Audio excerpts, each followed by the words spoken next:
Hi everybody, it's Miss Brenner. I'm here to go over our week 3 agenda for Science Fiction Online. I hope that you are all doing well and are staying happy and healthy. So for this week, we have 2 steps as usual to have a successful week. Step 1 is to watch this video to figure out the agenda for the week or to look at the slides available on Schoology in our classroom. Step 2 is to complete all activities for the week. They open at 10 a.m. on Monday and then close the following Monday at 8 a.m. So just keep that in mind that you are getting all your assignments in on time. If you have any issues opening up any of the assignments or have issues viewing something, please let me know. I will gladly send you new links or help you out with whatever technology issues you are having.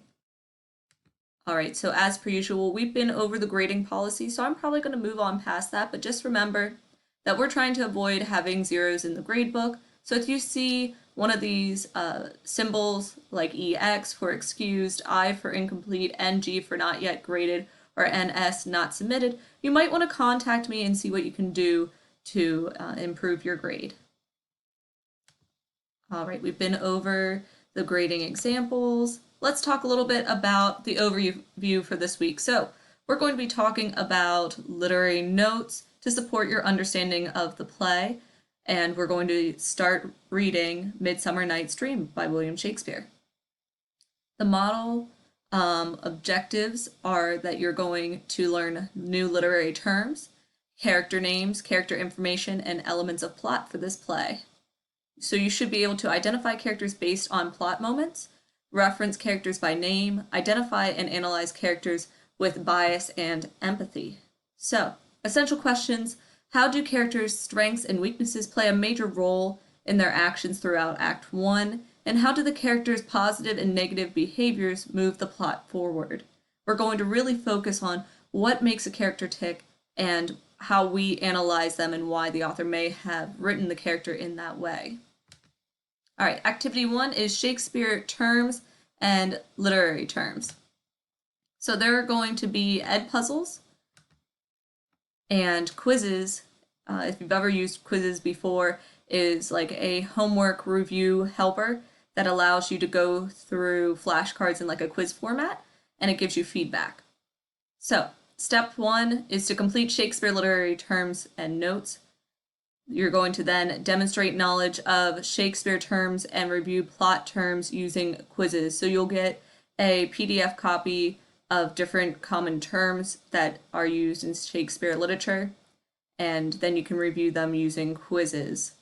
There's going to be an ed puzzle that you should have already completed for foreshadowing notes, and there's going to be a review of those foreshadowing notes in the quizzes. All right, activity 2, A Midsummer Night's Dream Act 1. You're going to start reading Midsummer Night's Dream, and it's going to be linked in activity 2's folder. So remember, every week has its own week. This is week 3. So week 3 has 6 different folders in it. In the activity 2 folder is where you can find the links for all of this information for Act 1 of Midsummer Night's Dream. You can read or listen to, or use them in combination, to go through Act 1, Scenes 1 and 2.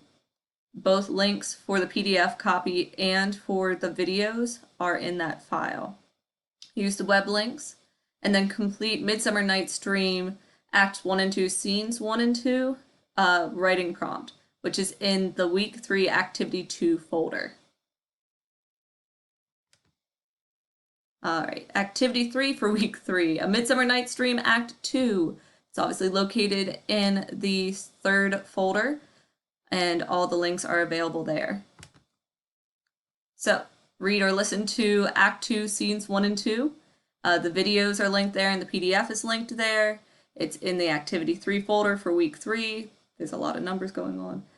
Complete Midsummer Night's Dream Act 1 and 2 character diagram. So, at this point, you've already completed the Act 1 writing prompt.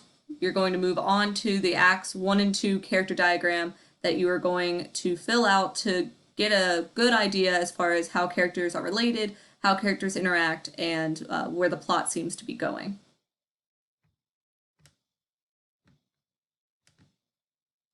Activity 4, Midsummer Night's Dream, Acts 1 and 2 analysis.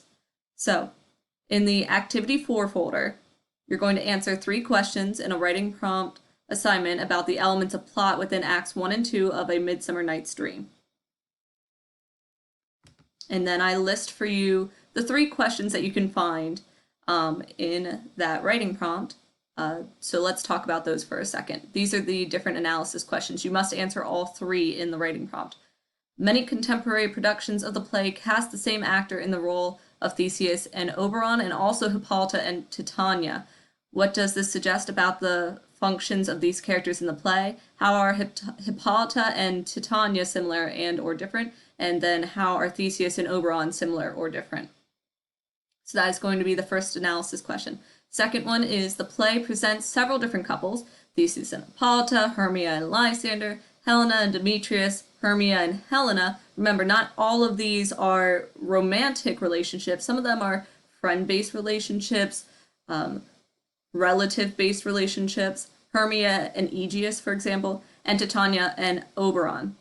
What aspects of love are explored in each of these relationships? So, gender issues are significant in this drama. What differences are there in the roles and behaviors appropriate to men and women? Explain examples of these gender roles within the play and why Shakespeare would create characters that behave in this manner. Use elements of foreshadowing to predict the character's growth or decline. Those are our 3 different analysis questions that you will have to complete for Activity 4.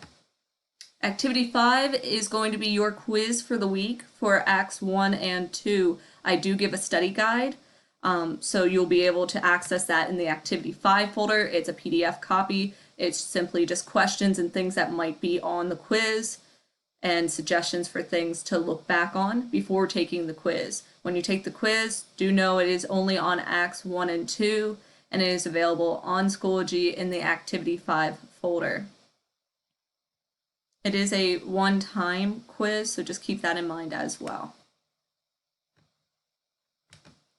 Activity 6, as always, is silent reading. We read for 90 minutes throughout the week, every week. So, I know I say that it's silent reading, but if you like to read out loud to yourself, please feel free, or if you'd like to read to somebody, like if you have a sibling, go for it. I'm not trying to mandate how you read, just as long as you are reading for 90 minutes. You can break those 90 minutes apart if you prefer, or you can do it in one sitting. These are going to be our discussion questions for the silent reading and share. So after you've completed your 90 minutes, you're going to discuss how does the setting of the story you are reading affect the plot of the story? How might the story change if the setting was different? Some stories are affected more by the setting. However, I'd have to say usually an author picks the setting for a particular reason no matter what. That might be due to the author's preference, like Stephen King tends to pick Maine, and he has some underlying reasons for why he does that. While other stories like To Kill a Mockingbird, it kind of needs that setting in order to allow the characters to develop in the way that they do. So, tell us a little bit about the setting of your story and how it affects the plot, and then comment on one other student's discussion post about what they are reading. You must complete both steps to get the points for the silent reading and share. If you are the only student in the class, once again, don't worry, I will make sure that you have somebody to share with, and just make sure that you are reaching out to that person. Alrighty guys, those are all 6 of our activities for week 3. This is our grade setup for week 3. So just a rehash of what we've already discussed. You have your Shakespeare quizzes, so I can go in and see if you have at least opened up and tried a couple times to match up the different literary terms and have a pretty good grasp of it. So that is 3 points. It's not graded on being correct, it's practice. So we're just trying to get those terms figured out. Foreshadowing Ed Puzzle, making sure that that's completed, 3 points. Your Midsummer Night's Dream Act 1, Scene 1 and 2 writing prompt, that's 5 points. Your Midsummer Night's Dream Acts 1 and 2 character diagram is 5 points. And then you have your quiz, Midsummer Night's Dream Acts 1 and 2. I don't have an exact grade there for it at the moment because depending upon, I haven't decided whether I'm including an essay question or not and how many points that'll be worth. But it will pop up at the top to let you know how many points your quiz is worth when you take it. So that will let you know. And then silent reading discussion post is 5 points. So approximately, without the Midsummer Night's Dream quiz, 31 points, and then on top of that, whatever I want to make the quiz worth, whether I put in the writing prompt or not. All right, so that is our expected grading. Once again, the grades for the week could change and you will get an email update letting you know. Please make sure that you check your grades on Schoology and on eSchool Plus. If you have any questions or concerns about what is happening involving your grade, please make sure to get a hold of me. If you are concerned about any of the assignments, if you need me to go in more detail about the assignments, please feel free to contact me. I hope that you guys have a wonderful week. I can't wait to hear your discussion posts, and have a wonderful day. Bye.